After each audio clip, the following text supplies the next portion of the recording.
Hello everyone.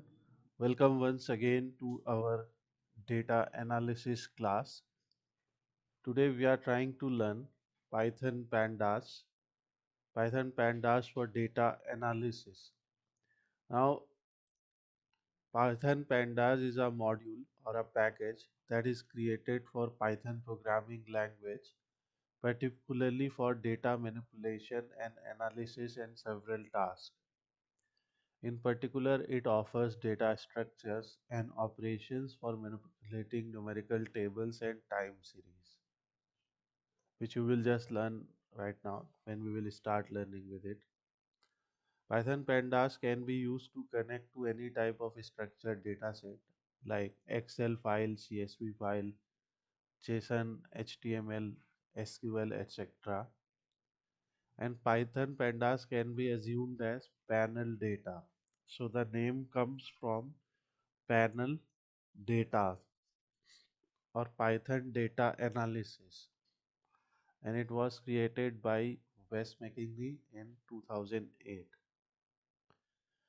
Python pandas can be used to plot graphs as well with the help of some graph plotting libraries which we will learn, and we can use the matplotlib library, or we can also use Seaborn package for plotting different type of graphs. It has a 1D collection of values which is called series. So now first we will understand. Let's say you have an Excel file. Okay, let's open any Excel file from here. So we have an Excel file here. Now in this Excel file there are many columns, right? There are about 8 columns here which I can see.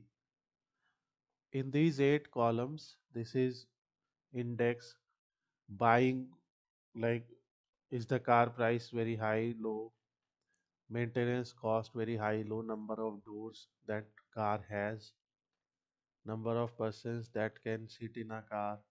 So this is a car evaluation data set. Its exploratory analysis has been released on our channel, which I will share with you with Power BI. That is a different thing. So now when we consider only one variable here, okay, this is one field. What happens in data analysis? This is a structured data, right? We often get a structured data which is structured in a tabular format. You have also studied dictionaries in Python core. Those dictionaries are also those dictionaries are also structured data. In structured data, you can see you have columns here and you have rows here, right? So if we press Control A in Excel, Control T, it will bring a simple table for us, and then we can create this table. Now you will have the filters, etc. So in Excel we work like this. But if we select a field and take this field away from our main data set, then this field in itself also has, some identity of its own. What is this field? This is buying. Buying means whether the car is high, low, medium, or very high priced. Okay, maybe the name buying is not doing justice, but that is the case. Then we have class. Whether the class is acceptable, good, unacceptable, or very good. Okay. So in one of our last videos, we created car evaluation analysis dashboard. This is from this particular data, right? Here we are trying to see effect of different type of fields on our main output variable, which is car acceptability. So if you will go car with car acceptability, so let me open this report for you. So just forget about how is this report created. The data that we have here is the same car data. We have buying, glass, doors, lug boot, etc. Right? We have the same data. The purpose of this data set is to see what type of cars are acceptable, what type of cars are good, unacceptable, and very good. So, if safety of car is low, it is unacceptable by customers. So, on the basis of some survey, they have asked about different type of car features, right? If safety is low, it will be unacceptable. If lug boot space is small, it will be unacceptable, right? Medium, unacceptable. So in some cases, someone might have bought it. So this is a mixed data, right? So whenever you start data analysis, in your data analysis journey, you will get a lot of data sets like this where you will have n number of input variables or features. These are all input variables, right? And this is our output variable. We have to see the effect of different type of features on our output variable. So buying is one feature, maintenance is one feature, doors, persons, lug boot, safety, these are all single features, and this is the target value or output value. So, and what is the output? What is the outcome? That yes, if car is affordable, we will buy it. If car's maintenance cost is medium or low, we will buy it. If car has enough capacity to seat, different number of people in our family, we can buy it. So that is acceptability, unacceptability. We will see many other data sets. But in a tabular data, if you just take away one particular sheet from there, one particular field from there, so in this field, what are you seeing? In this field, you can see every value in this field also has a index, right? Just like a list. So every value also has a index of its own. Even if these values are inside a table, a Excel table, then also there is a index of every field, every cell here, right? So in maintenance column, if we select this element, we can say its index is 70. Just giving a simple example here. So just as we studied list, in list if we store values, so those values have index. For example, if we say x is equal to 56, 78, 98, 67, whatever, here every value has an index of its own, right?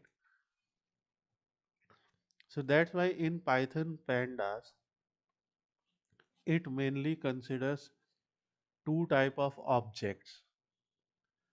Like in core Python, we studied list, we studied dictionary, we studied set, we studied tuple. Here we have to study two type of objects, and one of them is called a data frame and the other is called a series. A series is a series of data, just like one single field from an Excel file. A series has index, a series has all the values that are stored in a indexed way, right? So it is just like a list, but we can do a lot more in series. We can create our own index also. Like in a list, we cannot create our own index. In a list, the index is by default either from 0 or from negative. But in a series, by default, the index will be from 0 to range of data, right? But we can also create our own. that we will learn. And a data frame is just like a Excel table here, just like this. In a Excel table, you have rows, you have column, and you have index of every row. Every row has a index, right? So in a table, we have row index. So and we have column which is index for columns, right? Buying is what? An index on our x-axis, and this is what? An index on our y-axis. So this index, we will not use this index, but actually in a data frame, this index will be present by default. So that's why, as per definition, a data frame is a 2D object, okay, and a series is a 1D object, one dimensional. Because in data frame we have index and column, right? In a series we only have these values, and every value has a index that you will see. So 1D is a collection, one dimensional collection of values is called series in Pandas, and 2D collection of value or tabular data is called data frame in Pandas. So that's why whenever we have to read Excel file, CSV file, JSON file, HTML, SQL file also, right? So we can connect Python Pandas with different type of files, different type of data sources, and then we can do a lot of operations on them. So when we start learning Python Pandas, there are different type of method like group by, concatenation, merge, pivot, meld, stack, cross tab. So we can perform these type of operations on a data set. First, you try to read or write to Excel. You then learn how to handle missing data in your data set. You know how to group data, concatenate data. So we also have a dedicated course for Python Pandas. So here you can see introduction, how to install on computer data structures in Python Pandas. Then we start with series, then with data frame, read CSV file, handle missing data, connecting data frame, etc. So we have different type of operations that we can learn here. So you can check out this course as well. Now let's move ahead. When we are learning it on Google Colab, so on Google Colab, these type of modules are pre-installed. Okay, like Python Pandas. I will just tell you the name of those libraries, which are very important for data analysis. We have Python Pandas, we have NumPy, we have Matplotlib, Matplot library, and we will have Seaborn library. Okay, and these libraries are like used by everyone in this field. So these are very important libraries, and these are all pre-installed. So if you want to do all of this in your computer, you can also install Anaconda Navigator. Anaconda Navigator is a tool that comes with many packages and pre-installed packages, different type of IDEs there. So let's just open it, and it will take some time to open. It's a heavy software. So this is Anaconda Navigator, and in Anaconda Navigator you can see we have PyCharm, Anaconda AI Navigator. It has various large language models curated by Anaconda. We have Anaconda Toolbox, etc.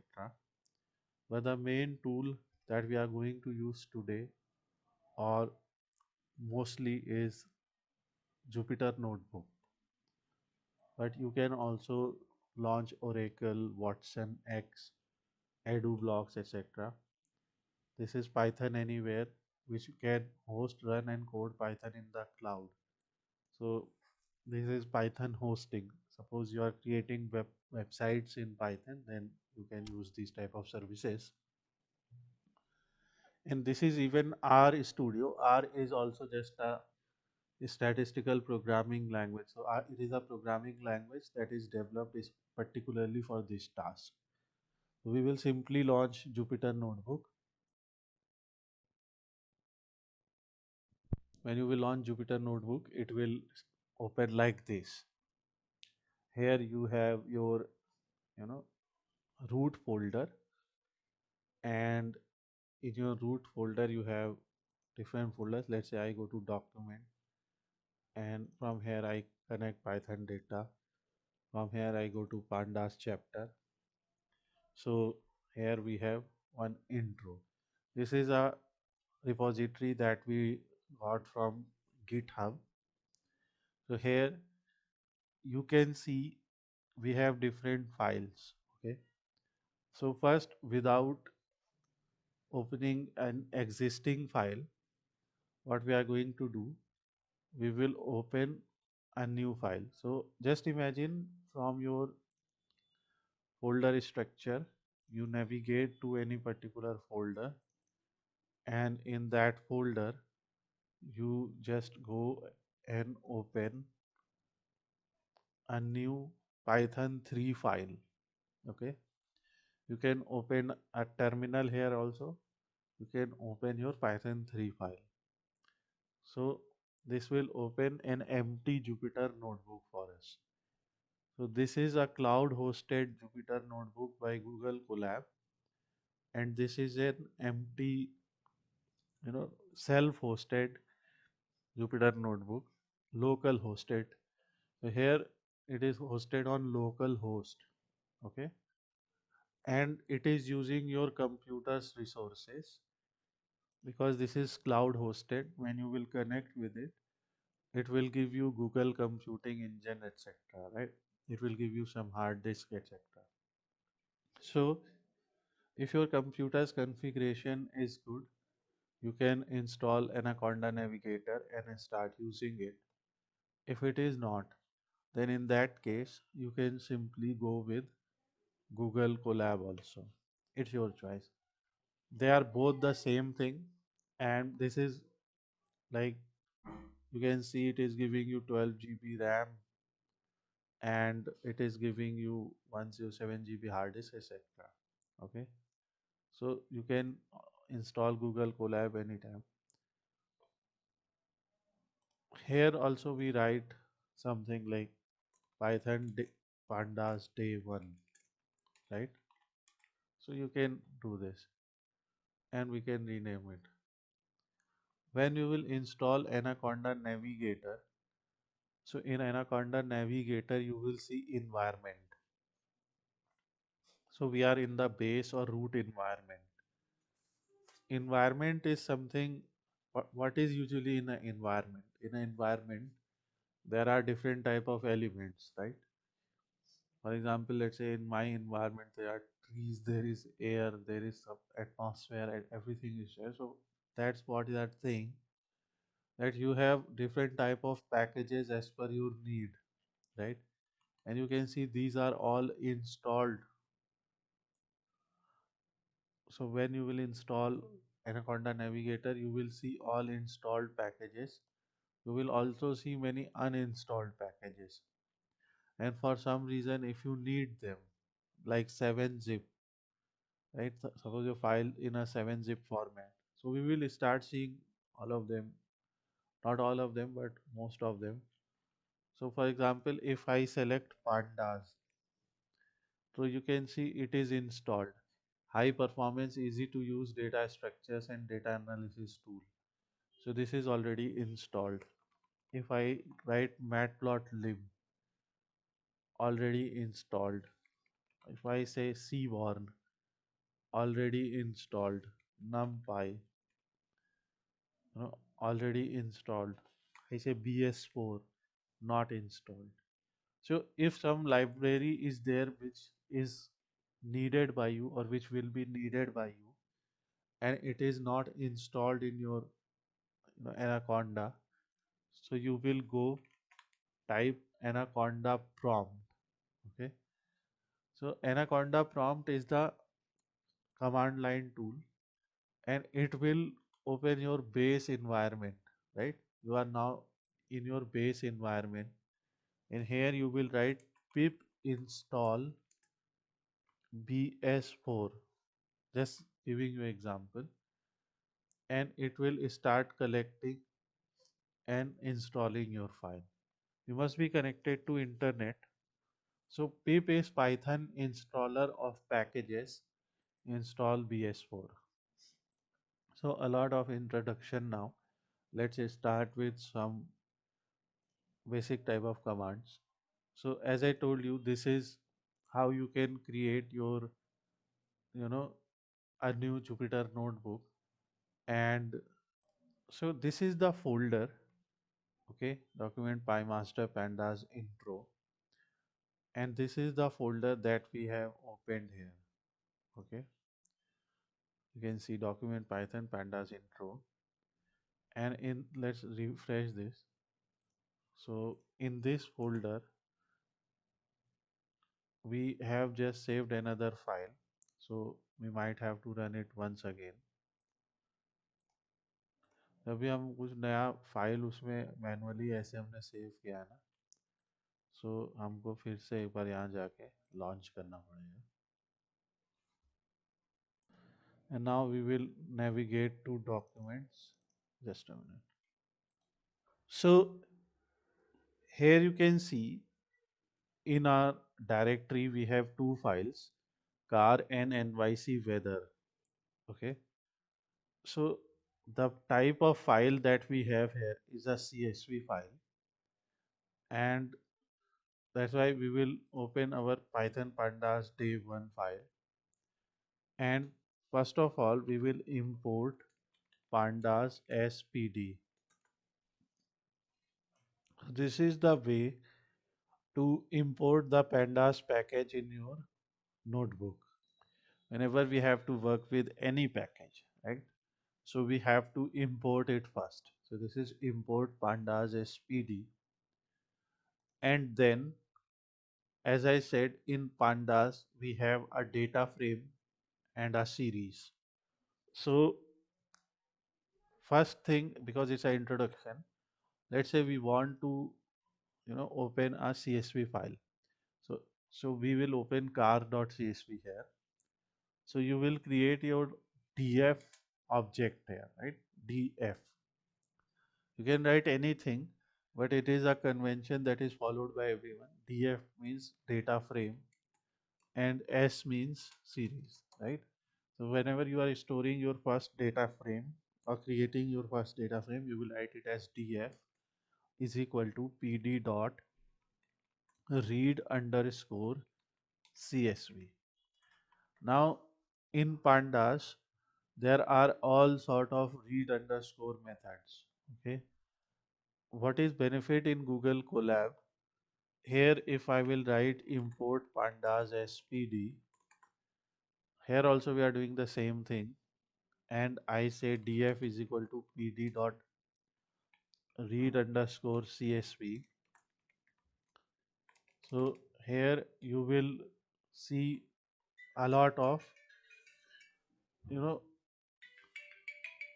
sorry, here you will see a lot of pre recorded, some kind of suggestions, mainly that read clipboard, read csv, read excel, feather, fw, fgbq, html, json, parquet, pickle, sass. So SQL query, SQL table.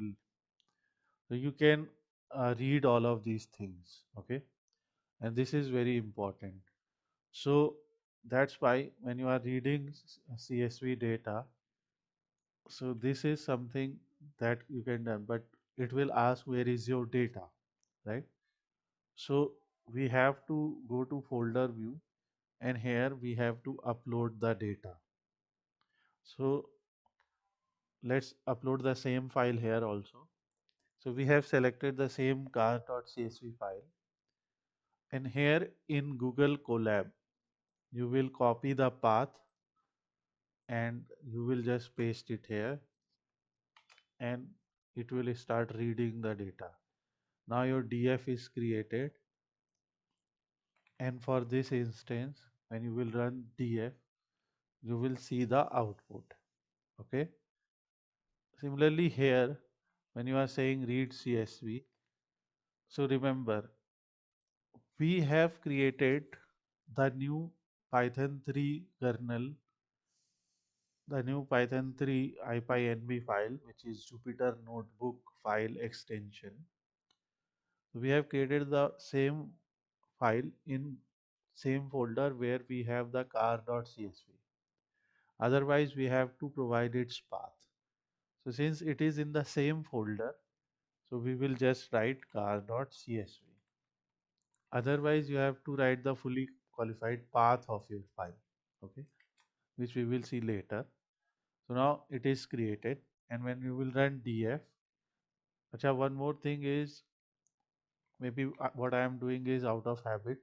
Whenever I write import pandas as pd, then you have to run the cell, right? When I am writing df is equal to pd dot read underscore csv.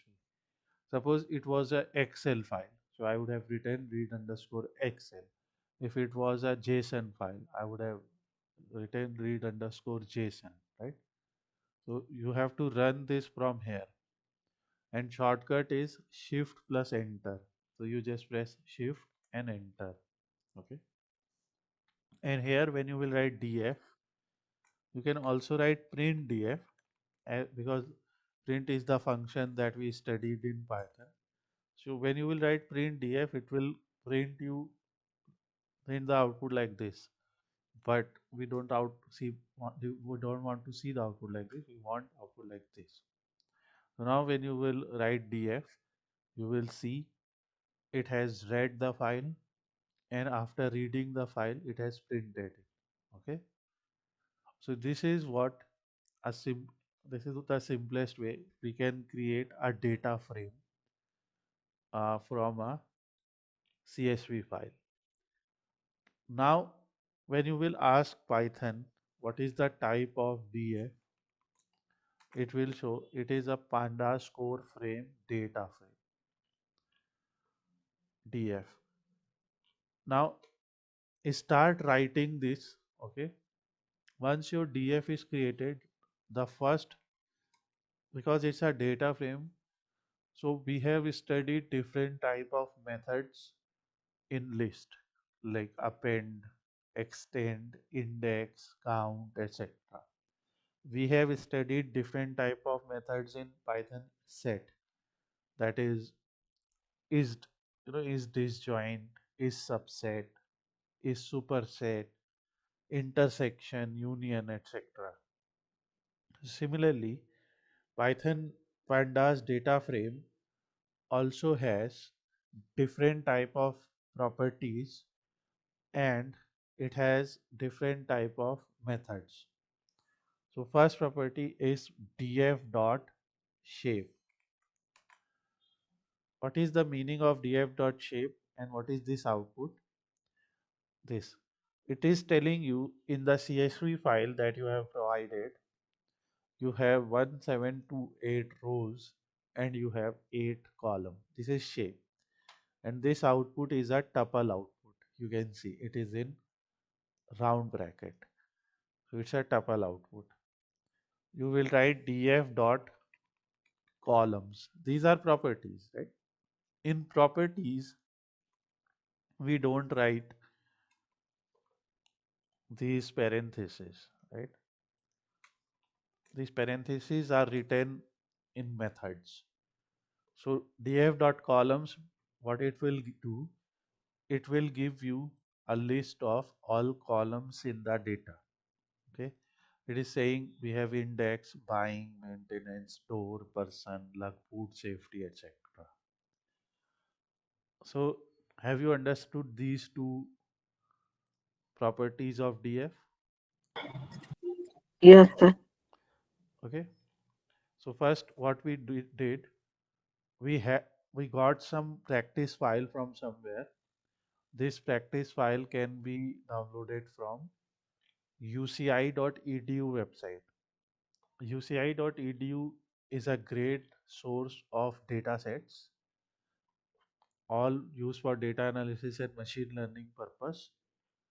It has all, iris, heart disease, wine quality, car evaluation, online retail. So it has many data sets, and almost for all data sets we have some kind of exploratory analysis using Power BI, using Python, Pandas, using Tableau. You can perform that, right? So from that particular data source, car evaluation, we downloaded the CSV file, and they have already given a command to import it in Python. See, so if you will simply copy this code and run there, then this data will be loaded. If it was an Excel file, we would have written read Excel. Let's see one example. So now we also have a file that is Excel file. A simple difference between an Excel file and a CSV file is, in CSV file we cannot have multiple sheets, right? In Excel file we have multiple sheets, and these sheets have their names like categories, products, suppliers. So when you are reading a CSV file, you just, obviously I have created some sheet there but not saved it. So it will load your main sheet, right? But here in Excel file, we can also tell Python that we have to load this particular file, right? So we will write df2. Our first data frame was as read CSV. I guess our second data frame will be read Excel, and the path of our file will be NW trading. Let me copy the name,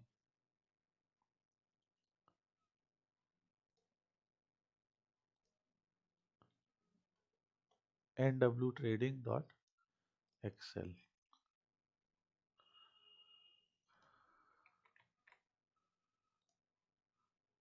So make sure you are writing the correct name in the same format.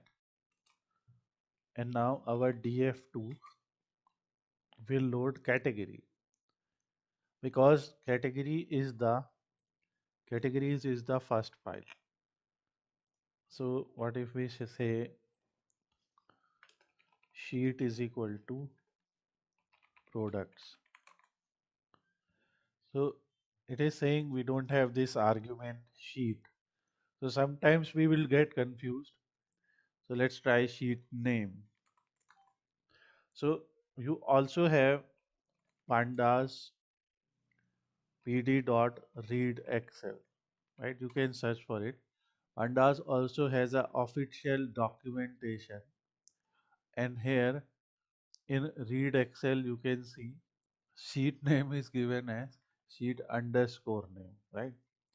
So there are so many parameters, sometimes we may get confused.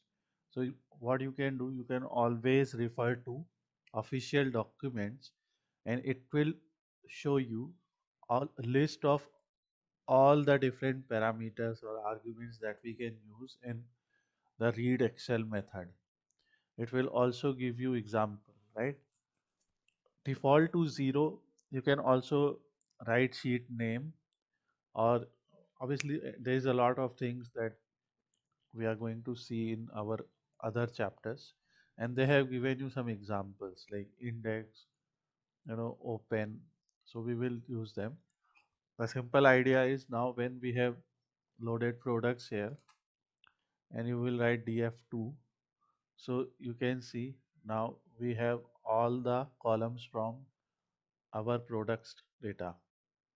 And now when we'll write df2 dot shape, it will give us 7711, right?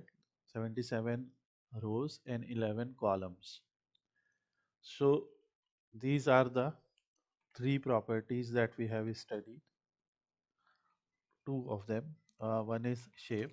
So you will write df dot shape to get the shape, df dot columns to see the name of all columns. Okay, because sometimes you have to use these names many places in many places. So this is df1 and this is df2. Product ID, product name, supplier ID, category ID, etc. So this is important. Now after writing df2 dot shape, df2 dot columns, we can also write df2 dot info. Now info is a method. Okay, info is a method, it is not a property. So when you will write df2 dot info, you will see product ID, product name, supplier ID, category ID, and most importantly you will see how many non-null values are there. Like if any of these columns will have a null value, so you will see that there are total 77 entries and you will see those null values here. Okay, so that's why this info method is very useful. It also tells data type of all the columns, like supplier ID integer, category ID integer, quantity per unit object. Object are all categorical values, right? All the string values. For example, product name, unit price is integer, quantity per unit is a alphanumerical value. So all those values that are alphanumerical, for example, product name and quantity per unit. So these will be referred as object here. So integer, float 64 and object. These are three different type of data types that we have for each field here. Now, in dictionary or from dictionary, you remember one simple thing. Just a minute. Why is it not?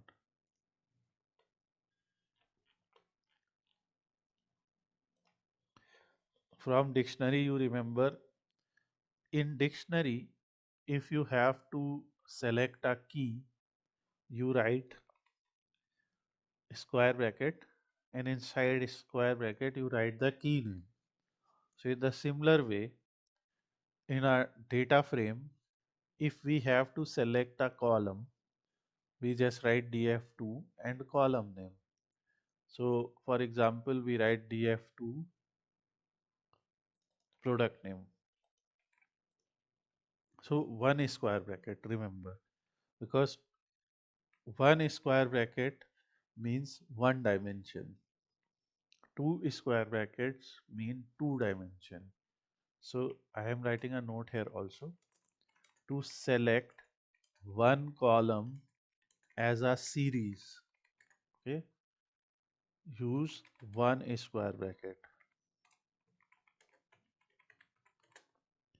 So this is one way, and now your one column will be selected, and when you will compare this output, in this output you have all columns, all rows, but you have this additional element here, right? You can see this additional thing is called index. Okay, this is index. So here also in series we are seeing the same kind of output, but here in series the column is missing. Can you see? There is no column. There is only index and value. Index and value. So that's why it is a series, and that's why the series is one dimensional. Okay. It is one dimensional value, and this is a two dimensional value because here you have column index also and row index also. But here we only have row index. We don't have any column index here. And here you can see the name of series is product name, its length is 77 and its data type is object. Okay, so this is what you can do here. So when you are creating a series, you have to remember you can use one square bracket. If we will use two square brackets, sometimes a student will make this mistake. If we use two square brackets, so now you will get the column name, and that's why two square brackets will make it a 2D object, and 2D object is what? A data frame. So today's simple lesson is to understand that when you select one column of a data frame by writing one square bracket, it's a series. When you select one column of a data frame using two square brackets, it's a data frame. In series, you cannot write second column. For example, I want to write unit price. You cannot do this. It will give you error. Okay? You cannot do this because series is one dimensional. You don't have any column index here. But here you can do. So suppose you just want to select two columns. Okay? Maybe unit price is written, yeah, unit price. Here you can write it in a way it is supposed to be written. Just a minute, I don't know what is the problem here. So here you will write unit price, and now it will show you product name and its unit price. So this is a way to select two columns, or in the similar way you can write any number of columns here. This is a way to select multiple columns from a data frame. Okay, this is a way to create one series from a data frame. If we will ask Python, you know, we will ask what is the type of this particular object. So it will tell you it is Pandas 4 series. If you will ask what is the type of this particular object, because two brackets are used, that means two dimensions, it will tell you it is a data frame. Even if we remove unit price from there, then also. This is the very basic. If you will remember this, then it will be very easy for you. And whenever we'll perform analysis, the whole purpose will be to see the effect of different type of input variables on our output variable. I am just using very layman terms. Our output variable is class here. कि हम लोग car खरीदेंगे कि नहीं, we are going to buy the car, yes or no. So the class is what?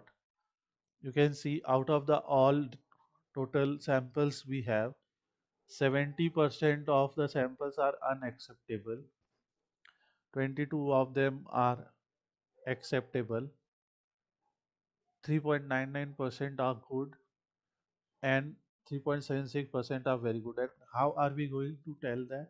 With the help of a pie chart, right? So again, we will learn how to do this in Python also, right? How to create that kind of chart. So I'm not going to teach it right now because you'll be confused, but we will learn that. And now, one by one, we are seeing what is this. So this is car acceptability by safety. What is safety? So in safety, you can see we have low safety car, high safety car, medium safety car, and this is there. So class is here, right? And this is safety. Cars that are unacceptable, you can see that we have low safety there, right? That's why low safety count is mostly there, right? Unacceptable car. In all acceptable good and very good cars, there is no low safety. There is only either medium safety or high safety. High safety is there in very good cars. There is only high safety, right? So that's why what have we done here? We have seen the effect of one variable, that is safety, on other variable, that is car acceptability. And this is called exploratory data analysis, right? We perform this exploratory analysis to see if different type of variables have some kind of effect on other variables. Okay, so we will learn all of this, but before that we have to learn some different type of methods, some basic methods. So this is how you can read the data. This is how you can use shape and columns properties to see the shape and columns of your data. You can write df.info to you know see how many total values you have and which column has which data type and what type of index is used. Range index means by same 0 to 012 wala index, right? That is range index. We will also learn how to use date index when we will deal with stock data or sales data for forecasting purpose. We will also see use of date index. So that's why this info method will tell you what type of index do we have. Then today's another important method, that is df.head. It will show you top 5 rows of the data. Not top 5, we can say 5 rows from top. Okay, df.head. If we'll write df.tail or tail, so it will show you last 5 rows, right? Why do we do this? Because see, here when I printed the data frame, it was showing me some snippet only. Okay, so that's why, because we have less space there. So by writing df.head, you will be able to understand what type of columns do you have, what type of values do we have. And in df.head, because it's a method, so you can also write 3. So this will give you 3 rows. You can also write 1. It will give you 1 row. You can also write 10. It will give you 10 rows, right? And because the index is starting from 0, it will go up to 9. So this way you can select. Let's say we want 2. So this will give you this. Why do we do this? Because whatever we are doing here, this is also like a report, right? So we can share this report with people. So that's why we will, whatever we are doing, we write our steps also. For example, we are importing pandas as PD. So just write why are you doing this? For data processing, right? So hashtags are comments. So you can write. Now here in your Python, here in Jupyter Notebook, you have a code. So let's say we insert a cell below, okay, and we go to code and say this is markdown. Here we write EDA on car evaluation dataset. It will automatically become a heading. Let me show you once again, right? So let's delete this. So what have we done here? Because we are doing exploratory data analysis on car evaluation dataset. Let's say, so you click on any cell, click on this plus sign and write hashtag EDA on whatever, uh, car evaluation. Okay, and you go to this drop down and change it to markdown and hit enter. Now it is not. Let me, yeah, just give a space. Make sure that it becomes this purple color, and then you can hit enter. And if you know little bit of HTML, then also you can do this. So in HTML, there is heading tag H2, H1. These are heading tags. If you want to learn basic HTML, I will give you videos. So you can do it like that also. You can give them your color, like style is equal to color cyan, whatever color you want to use, right? So color red. So I'm just telling you because when you will create your data analysis reports using Python Pandas in Jupyter Notebook, make sure your reports have proper headings also, right? You explain everyone what you are trying to achieve there. So this is important and we will keep learning all of this. After creating your heading, you can also move your cells up and down from here, right? So select the cell, move one space up. So this is the ordering of cells that you can do here, right? So these are all basic things. So we have studied some properties and some methods here. df.info, df.head, in head you can write, let's say, for df.tail.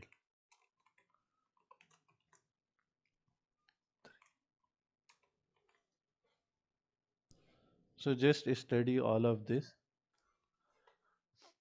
After your analysis and everything that you have done, you can download your notebook. Okay,